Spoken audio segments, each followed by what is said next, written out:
Assalamualaikum warahmatullahi wabarakatuh. Kami dari kelompok 11 akan memaparkan materi mengenai program tindak lanjut proses dan hasil belajar yang beranggotakan Ayu Rahmadiani dengan NPM 195060045, Nabila Intan Rahayu dengan NPM 195060048, saya sendiri Raihan Lestari dengan NPM 205060051, dan Vina Fazriani Latifah dengan NPM 205060079.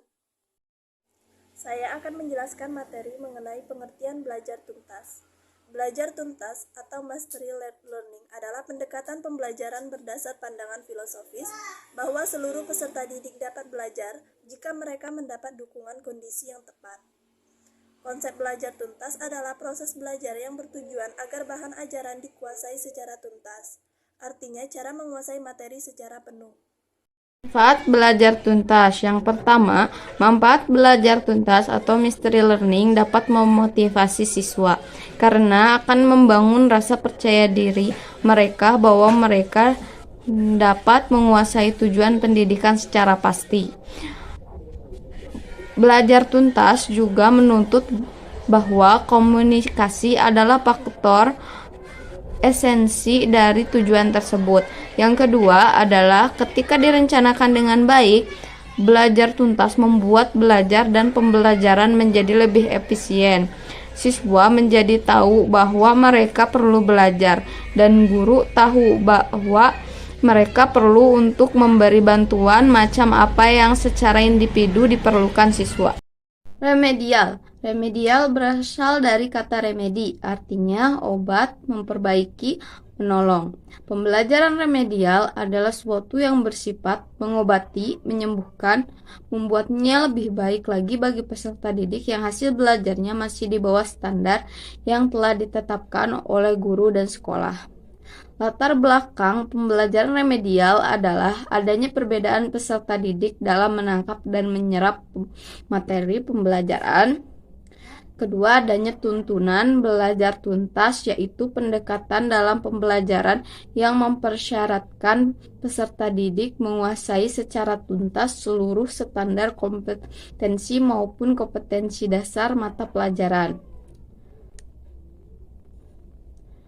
Setelah itu, remedial terdiri dari beberapa macam, yaitu bentuk-bentuk pembelajaran remedial, yaitu pembelajaran kembali atau reteaching, yaitu perbaikan yang dilakukan dengan jalan mengajarkan kembali bahan yang telah dipelajari. Yang kedua adalah tutorial, yaitu memberikan bimbingan pembelajaran dalam bentuk pemberian bimbingan, bantuan, petunjuk, arahan. Yang ketiga, memberikan pekerjaan rumah. Dengan memberikan tugas rumah, diharapkan siswa akan membuka kembali catatannya. Yang keempat adalah diskusi kelompok. Remedial teaching dapat dilakukan dengan cara diskusi kelompok, yaitu dengan membentuk kelompok yang terdiri dari 5-10 anak untuk mendiskusikan masalah secara bersama-sama dan diharapkan menemukan solusinya.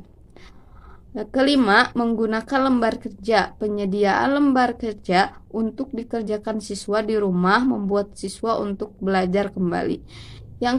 Yang terakhir adalah penggunaan alat-alat audio visual. Remedial teaching dapat dilakukan dengan menggunakan media audio visual karena dengan media pembelajaran akan lebih menarik dan lebih mudah dipahami oleh siswa. Dan juga dengan menggunakan media alat-alat audio visual dapat menggunakan radio, tape recorder, laboratorium bahasa, film bingkai, dan lain-lain. Bismillahirrahmanirrahim. Baik, saya lanjutkan. Di sini saya akan menjelaskan mengenai tujuan remedial. Tujuan pembelajaran remedial adalah yang pertama, peserta didik biasa lebih memilih dirinya, khususnya prestasi belajarnya, dapat mengenal kelemahannya dalam mempelajari materi pelajaran dan juga kekuatannya. Lalu yang kedua, peserta didik dapat memperbaiki atau mengubah cara belajar ke arah yang lebih baik. Yang ketiga, peserta didik dapat memilih materi dan fasilitas belajar secara tepat Lalu yang keempat, peserta didik dapat mengembangkan sikap dan kebiasaan yang dapat mendorong tercapainya hasil belajar yang lebih baik. Yang kelima, peserta didik dapat melaksanakan tugas-tugas belajar yang diberikan kepadanya setelah ia mampu mengatasi hambatan-hambatan yang mengenai penyebab kesulitan belajarnya dan dapat mengembangkan sikap serta kebiasaan yang baru dalam belajar. Lalu ada pengertian hasil belajar. Menurut Umar Hamalik mengubahkan bahwa hasil belajar adalah bila seseorang telah belajar akan menjadi perubahan tingkah laku pada orang tersebut. Misalnya dari tidak tahu menjadi tahu, dan dari yang pertama ada cakupan laporan hasil belajar peserta didik, yang kedua ada bentuk laporan hasil belajar peserta didik, ketiga isi laporan hasil belajar peserta didik, yang keempat rekap nilai, dan yang terakhir ada rapor. Assalamualaikum warahmatullahi wabarakatuh. Saya Nabila akan melanjutkan presentasi sebelumnya, yaitu membahas tentang manfaat hasil belajar. Pendidikan dan pengajaran dikatakan berhasil apabila perubahan-perubahan yang tampak pada siswa merupakan akibat dari proses belajar mengajar atau hasil yang dialaminya, yaitu proses yang ditempuhnya melalui program dan kegiatan yang dirancang dan dilaksanakan oleh guru dalam pengajarannya. Dalam hal ini, berdasarkan hasil belajar siswa dapat diketahui kemampuan dan perkembangannya, sekaligus juga tingkat keberhasilan pendidikan. Hasil belajar pada hakikatnya adalah perubahan tingkah laku seseorang yang mencangkup kemampuan kognitif, efektif, dan psikomotor.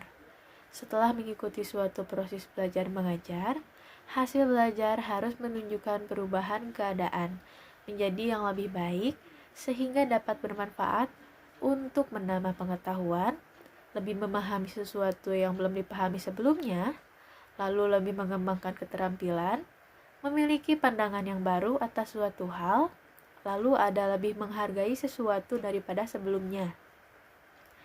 Dapat disimpulkan bahwa istilah hasil belajar merupakan perubahan dari siswa sehingga terdapat perubahan dari segi pengetahuan, sikap, dan keterampilan. Terima kasih. Sekian presentasi dari kelompok 11. Mohon maaf apabila masih banyak kekurangan. Wabillahi taufiq wal hidayah. Wassalamualaikum warahmatullahi wabarakatuh.